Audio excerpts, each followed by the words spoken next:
Welcome back to the Daily Drum on WHUR and Sirius XM Channel 141. I'm Harold Fisher. We are at the political roundtable talking about the big story of the week. Presidential politics is on the table. Vice President Kamala Harris picks her running mate, and now the race for the White House is set. Joining me to talk about all of the moving parts this week, our political analyst, Dr. Sharice Nelson, Harvard University political science professor, Dr. Ravi Perry, and Republican strategist, Renard Jackson. Before we get to that, former President Donald Trump holding a press conference today, the first time that he has had a press conference in a while. He's been off the campaign trail this week, expected to go to Montana on tomorrow. Let me start with you, Sharice, your thoughts about what the former president said today.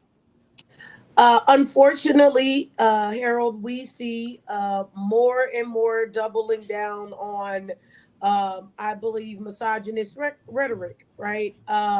In the press conference today, he repeated some of his known quips of talking about women as crazy or nasty or incompetent, right?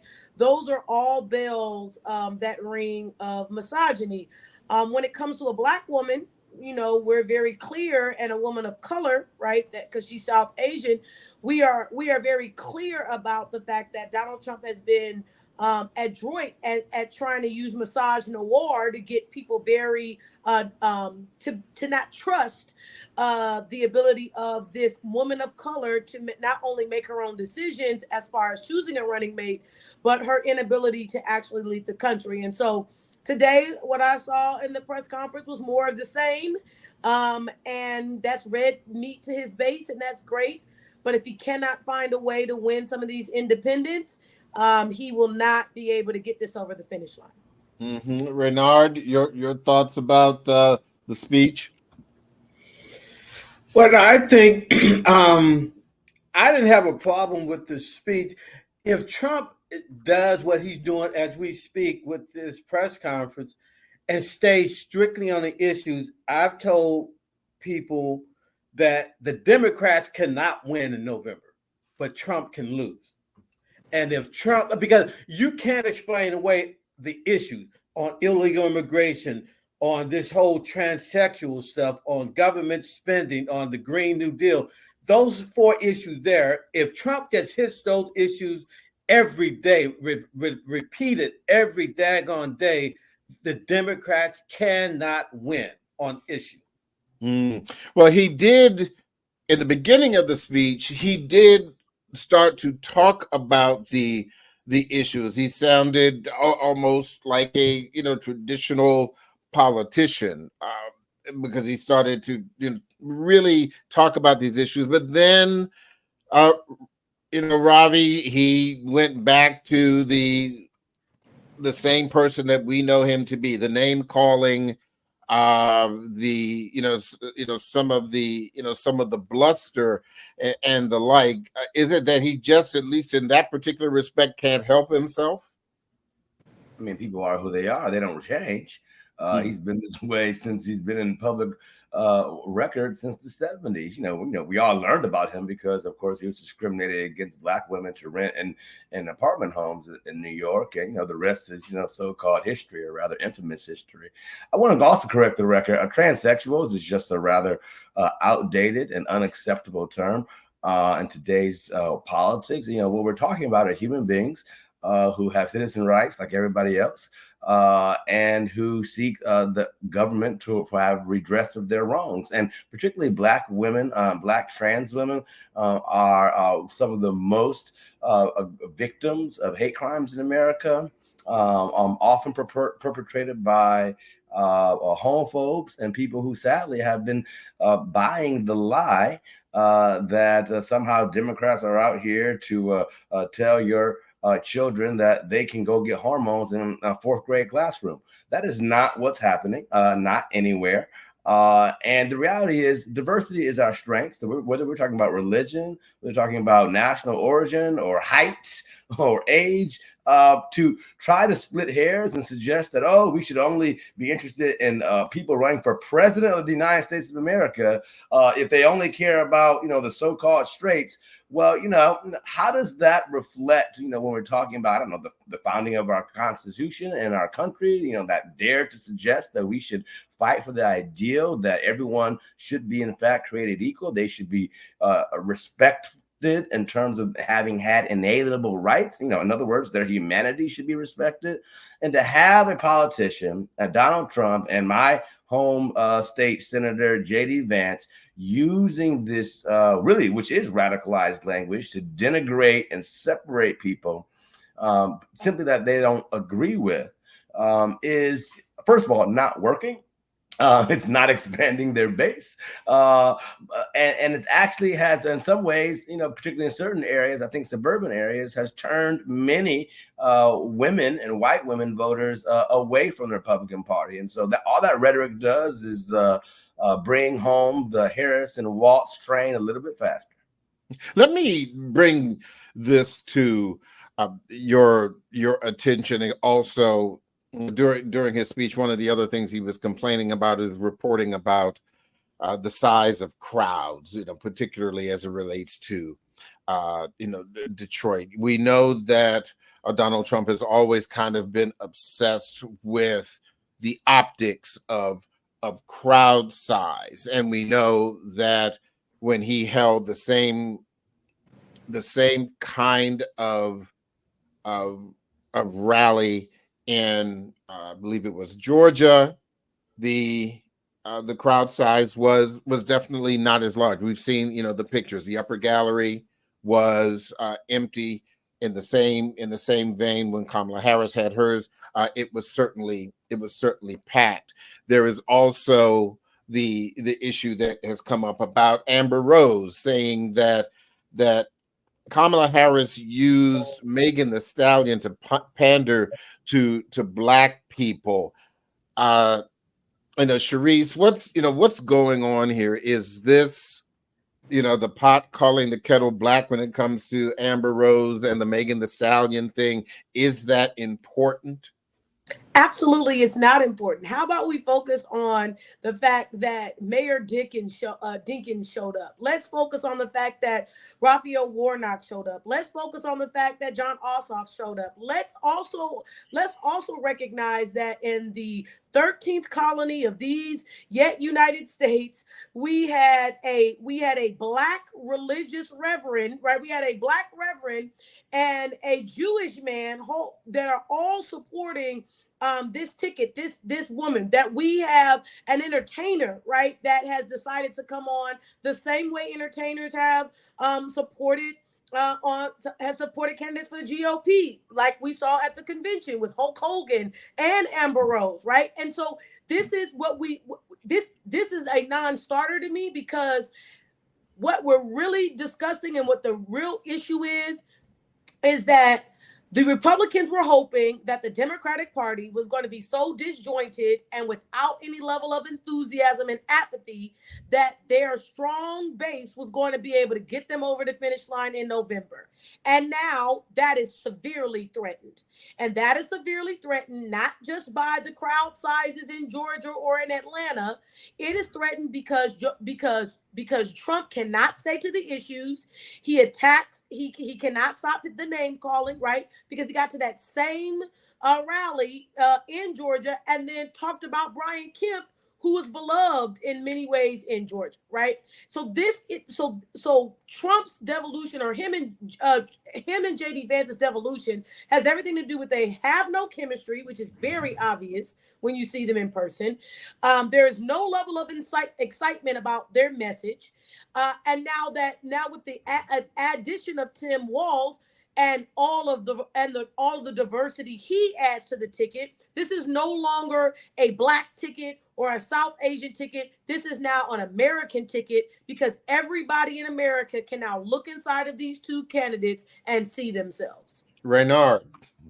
Sharice, I love you, my friend, but I just find it amazing that almost 3 weeks into her candidacy, she has yet to address issues, policy. She has zero policy position on her website. This campaign is going to implode, and I'm gonna tell you what's going to happen when she loses in November. People are going to point back to that 3-week period where she hid from the media as the strategic big mistake that they made. And here you have Joe Biden and Nancy Pelosi saying Tim Walz is straight up and down the middle. Here's the guy that puts tampons in boys' bathroom for mentally disturbed people. Here's the guy that authorizes kids to have surgical operations on their body parts without parental permission, and prohibits the medical community from engaging with their parents based on confidentiality. Here you have over 20 million illegals in the country, yet we claim not to have money to house American citizens who are homeless across the country, veterans included, but yet we find unbounded, unlimited money to pay for illegals. And Tim Walz took down the Minnesota state flag, replaced it with a flag that looks like the Somali flag. Now, if that's middle America, they're going to get their butts kicked come November. Ravi? I just don't know where to begin. All of that was inaccurate. So I mean, really honestly, it's just sad where people get their information from. And the reason why it's sad is because we've seen for the past 8 years that Republican operatives across the country, along with help from Russia and some other countries, has deliberately sought to give misinformation and disinformation to African Americans. And apparently some people still believe it.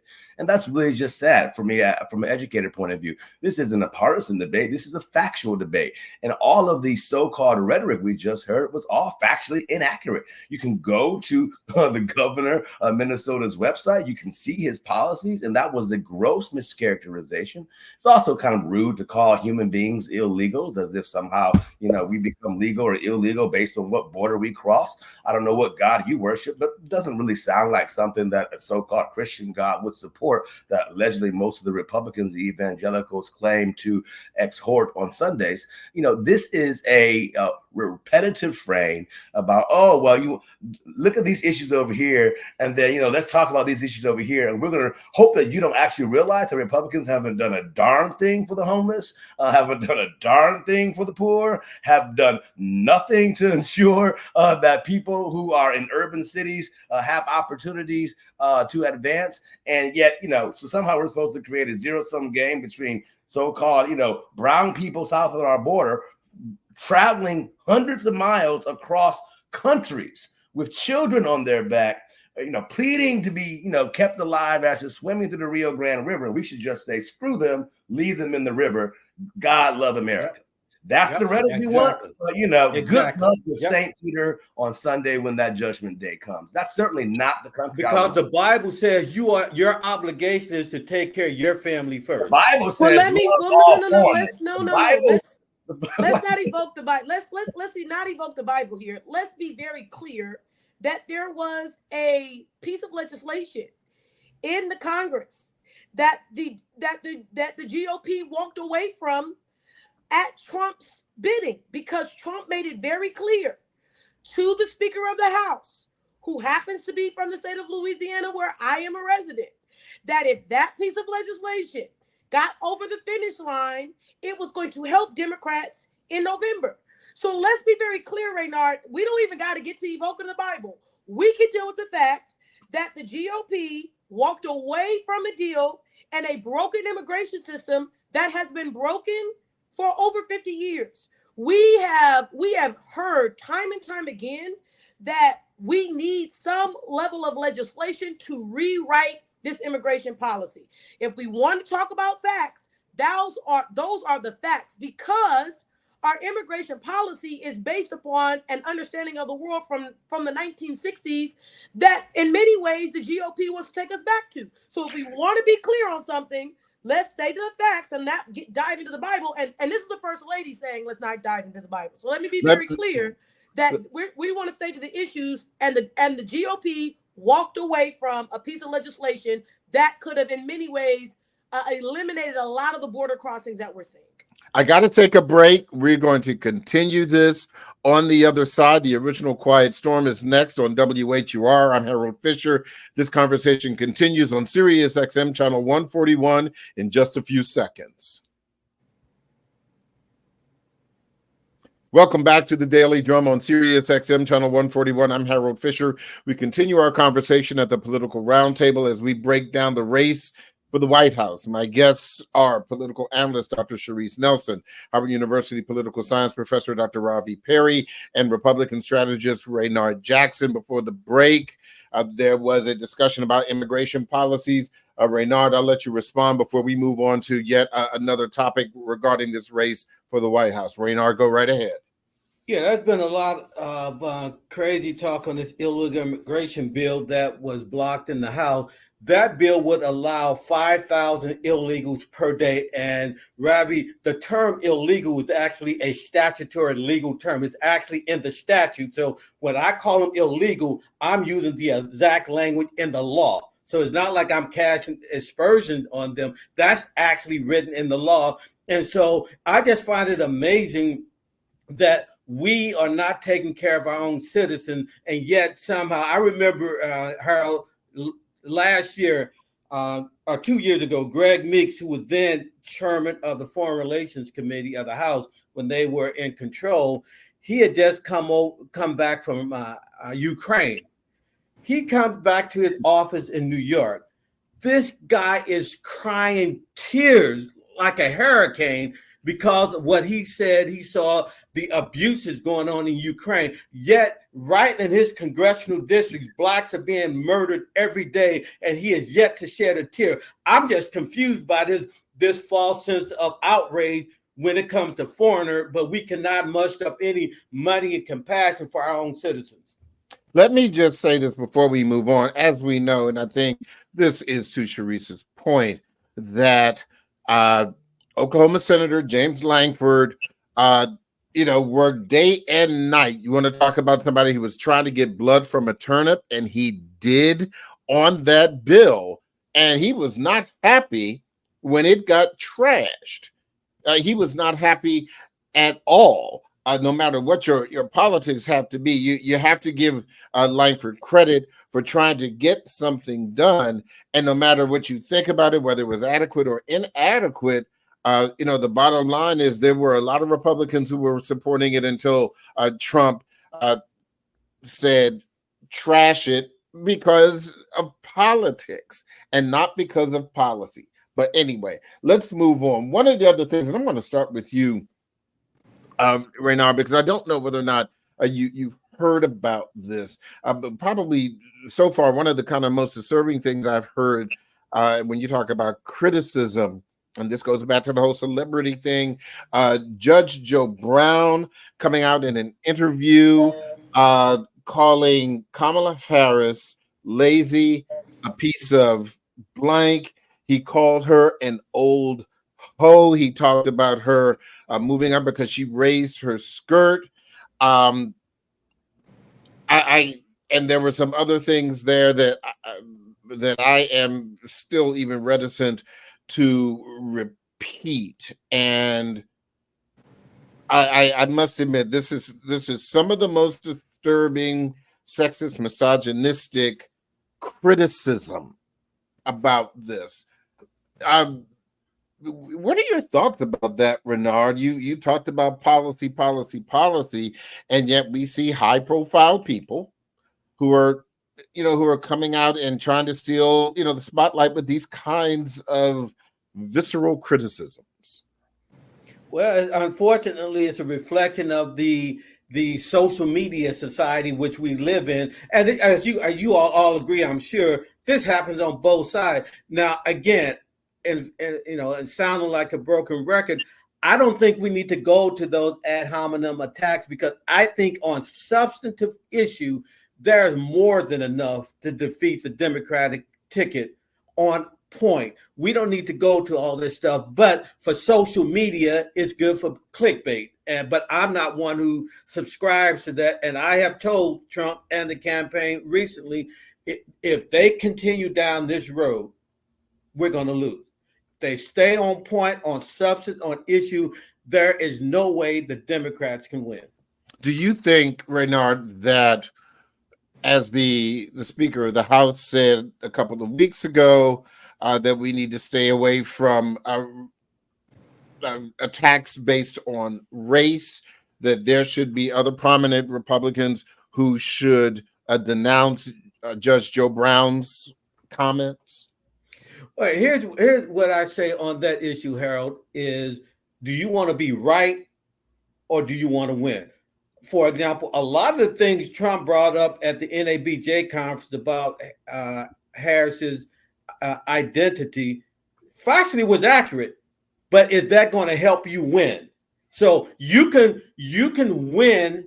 I mean, you can be right and lose, or you can moderate your verbiage and win. I think we need to stay away from those issues and just stay on substantive policy issues, and we will win the day. Harold, if I can interject, the reason Mike Johnson is backing up from that is because a black man from New York had to save his butt and keep his own speakership.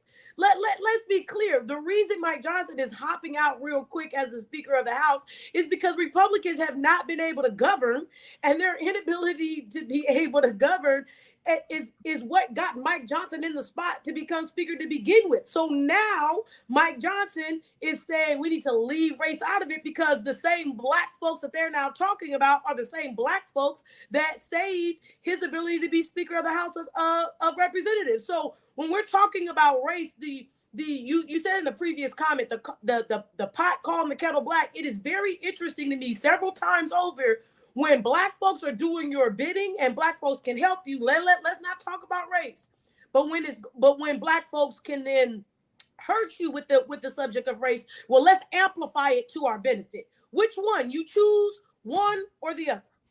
Robbie.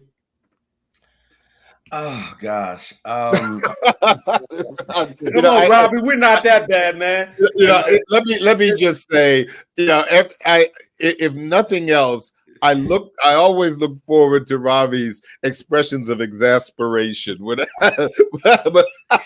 So please go right ahead. I mean, I really do teach my students at Howard that it's not my job to tell you how to vote or participate in society. It is my job to teach you how to think so you can maximize the power that our documents have given you.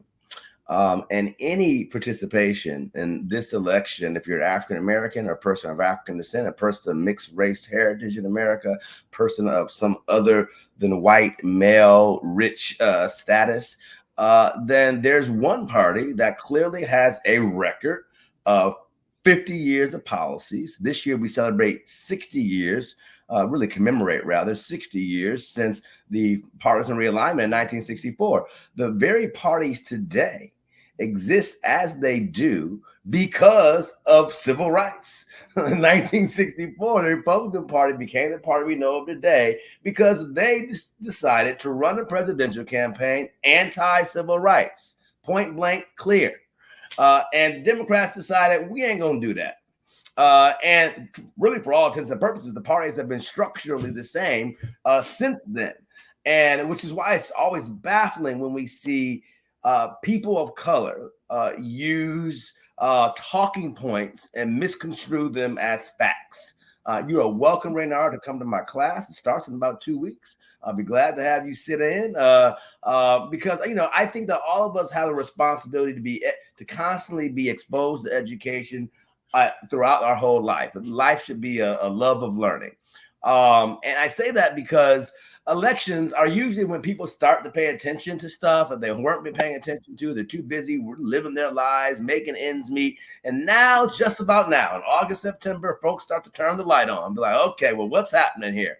The problem is a lot has happened in terms of the educational tools that they have at their disposal to make the best decision in their best interest that they may not have the access to. Because of this one point we can agree on, perhaps, is that because of the proliferation of social media and the ability for all of us to self-select what we watch, where we watch, whom we listen to, we can really be easily convinced that what we're watching is right. It's factual. It's accurate because everybody is saying the same thing. Well, that's everybody in your feed saying the same thing. But that ain't everybody. And there is, I think, a real important opportunity that presidential elections give us to actually reach across the aisle, to talk to people about issues.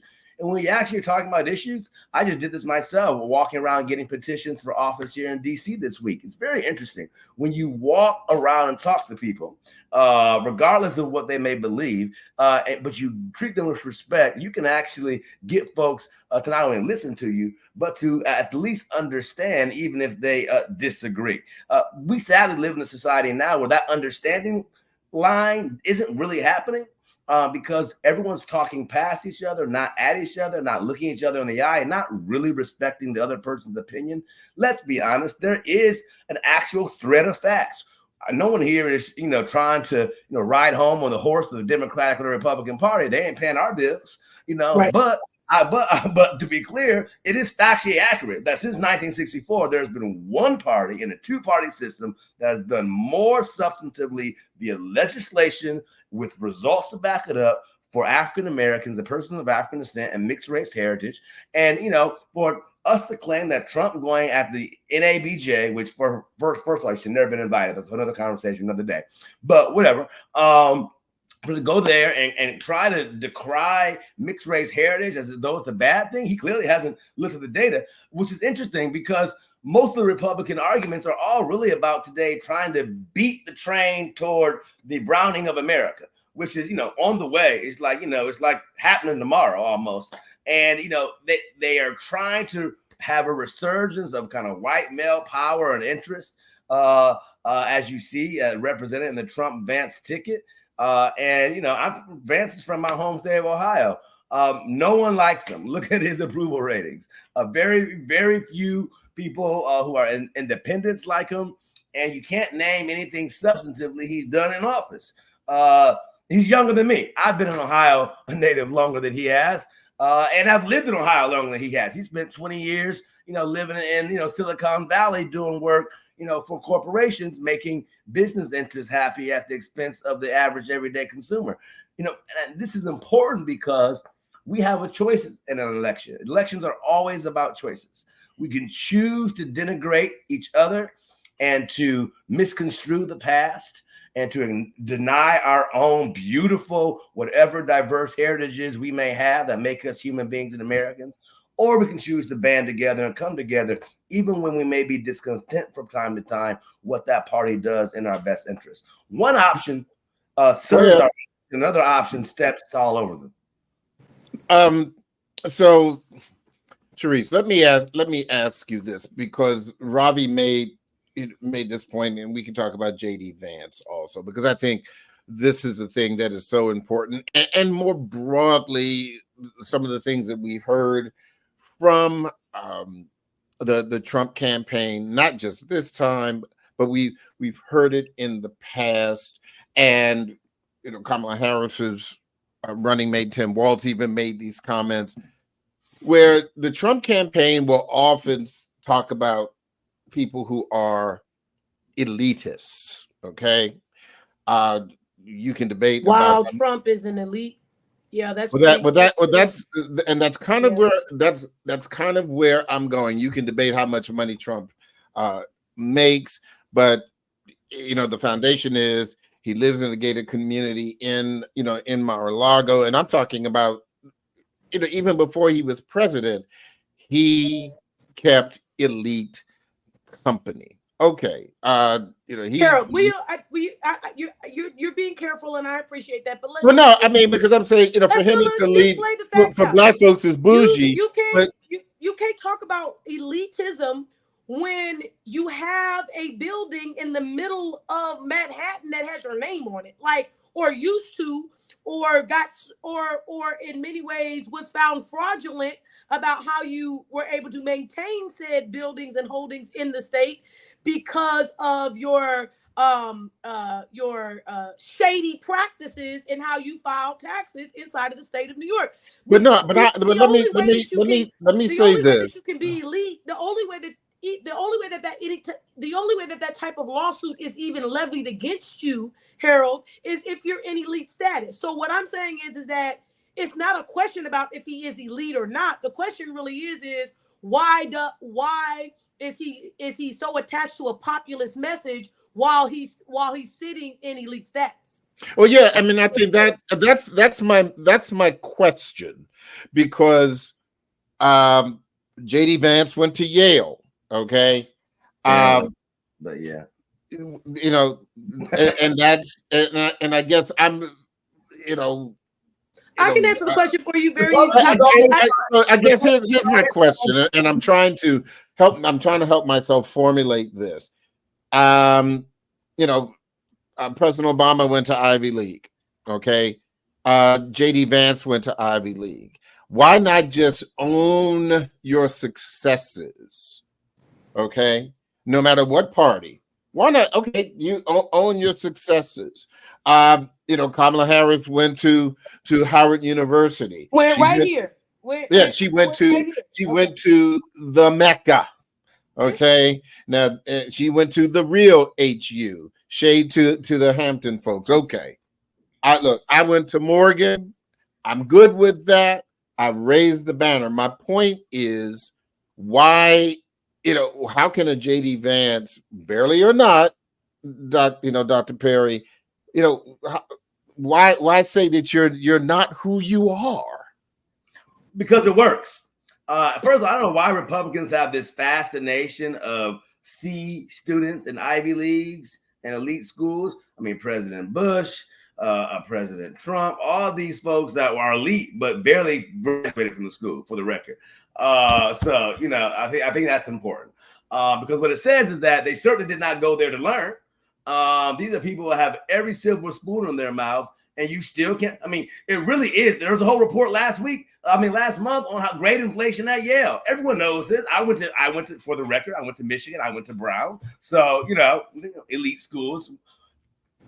Point is, it's very hard to get a C unless you are not showing up, not doing the exams, because may have so many resources in these rich schools that the ability for you to get an A, to talk to an advisor 1 to 100, to call any library that's open 24 hours. We don't have that luxury at Howard. That you have all kinds of access to information at these elite schools that really, if you access it, makes almost guarantees, if you're willing to learn and not be stuck in your heels, that you can do very well. And yet Republicans tend to find these folks who barely got through these schools. You can't name anything that they apparently learned from these schools other than their elite associations and their fancy country club friends who they have been friends with since, that have helped them in maybe some form of a business way. But that's what's sad. Education is meant to provide people with skills, particularly college education, with skills of critical thinking. Critical thinking is understand someone black and Indian and black at the same time. Well, Indian, Harold, to that exact point. So I appreciate Dr. Perry's high level analysis, and I'm gonna just bring it to the gutter. Okay, once black folks start getting the same degrees that they could get, and start getting in the same positions that they could get in, now we have to raise a standard. We got to raise a bar. And one of the biggest reasons that Kamala is such a threat to that bar is because when she becomes the president of these United States, we will no longer be able to denigrate HBCUs. We'll no longer be able to denigrate MSIs, minority serving institutions. We will no longer be able to denigrate Native American colleges, right? Or colleges that have historically served those folks in the Latino and the Latina community. The problem is with why I need to back away from that level of elite affiliation is because as Maynard said in pre-show, right? Yeah, Renard. Sorry, as Renard said in pre-show, and I apologize, Renard, for mispronouncing your name, but you had a great point. Like you said in pre-show, the idea of elitism allows you to walk away from the average American. But the problem with then tabbing somebody or stamping somebody as elite is that then you are now putting Black women who are the most educated in the United States in a category of elitism that doesn't fit, because we cannot get the same level of treatment. We do not get the same level of prestige. All we got to look is at a Claudine Gay. All we have to look at the landscape of the United States, and no matter how much education we have gained, no matter how many times we start businesses, because because Black women are the largest demographic growing in small business, it doesn't matter. So this stamp of elitism does not work, because your most educated group of people are still in a spot of being socially disadvantaged. So separating myself from this elite stamp is in many ways trying to draw this connection with the average day voter in a more populist message. But like I said at the beginning, it's a mismatch, and it's a mismatch because you're talking out of both sides of your mouth. Renard, this is my question, because trying to be as objective as possible in this question, whether it's a JD Vance who went to Harvard, to Yale, or a Kamala Harris who went to Howard, but specifically or Donald Trump who went to University of Pennsylvania.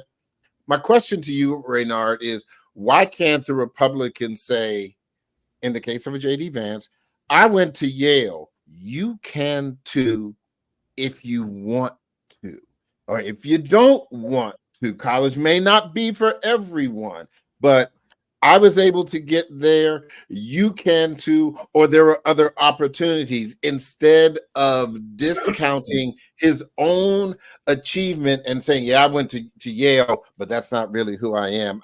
I'm still, hillbilly elegy. The messaging is just wild to me, Renard. Why not? Who you are? Well, a couple comments on that. Number one, we shouldn't have to wait on JD Vance or Trump or Jesse Jackson, Maynard Jackson. If you want your kid to go to Harvard, Yale, you should be grooming them from the home when they come out of the womb. So I'm talking about the messaging. I get it. Yes, I agree with that. But I'm talking about the messaging for the people who are trying to get to know a JD Vance, and he is, downplaying, his upper crust education. Oh, okay, I got you. Okay, no, I understand that. Why do that? Why do that? Yeah. I'd be all over. I went to Yale. Right. And you can too. Okay. Yeah. No. Good. Here's what I'll tell your audience, Harold. Most people that know me know I graduated undergrad from Oral Roberts University, probably one of the top religious schools in the country. And I used to work for Oral for 4 years back then. And one of the things he would always tell me, and this kind of goes to, I think, Robbie, what you were saying about Trump, Oral would always tell me, go into every man's world and meet them at the point of their need. I've been working for over 30 years inside the Republican Party. I was brought from St. Louis to D.C. by old man Bush. That's what I call the father, Bush the father. I used to work with him. And Herbert Walker Bush. Herbert Walker, yeah. And what I find, and Ravi, you mentioned about your class, invite me. I used to speak a lot at HBCUs across the country, and I stopped doing it years ago because I just felt I wasn't making a difference with them, because I spend more. Everyone knows I'm Republican, Ravi. Everyone. When I go out, I'm not trying to proselytize, but I'm giving you my thoughts, my perspective on things. And I spend more time listening to liberals than I do to conservatives. I watch more liberal media and participate with more liberals because I already know what Fox and all those guys are doing. I'm running out of time right now. I really want you to try to address the question. Why aren't the Republicans owning who they are? Right. So that goes back to what I said about Oral Roberts. And I have spent 30 years inside the belly of the beast at the highest levels, saying if you get outside of that Ivy League school, if that's where you went, go into the Black community, go to a Black church and actually participate in service, go to our after church luncheons and dinners. So if you spend time getting to know people where they are, whether it's in the hood with Raheem and Pookie and them, or whether it's the talented 10th, most Republicans are very uncomfortable around Ravi, and they're also very uncomfortable talking to a Bob Johnson, despite all the success he has. They don't know how to enter, and I'm talking about what I know as far as the people I deal with in the party. And so the reason they don't do what you're suggesting, Harold, is they just are not comfortable doing what you, if it's not someone who looks like them. Well, maybe Harold, hold on, because I only have a few minutes left, and we have completely ignored Governor Tim Walz. And so what I need to hear real quick, Sharice, good pick, bad pick. What do you think for vice president?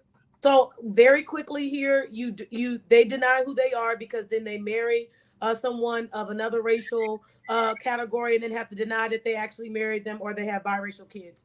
And with that then being said, Tim Walz is a great pick because he's leaned into who he's married to. He's leaned into the fact that he has had a child with IVF.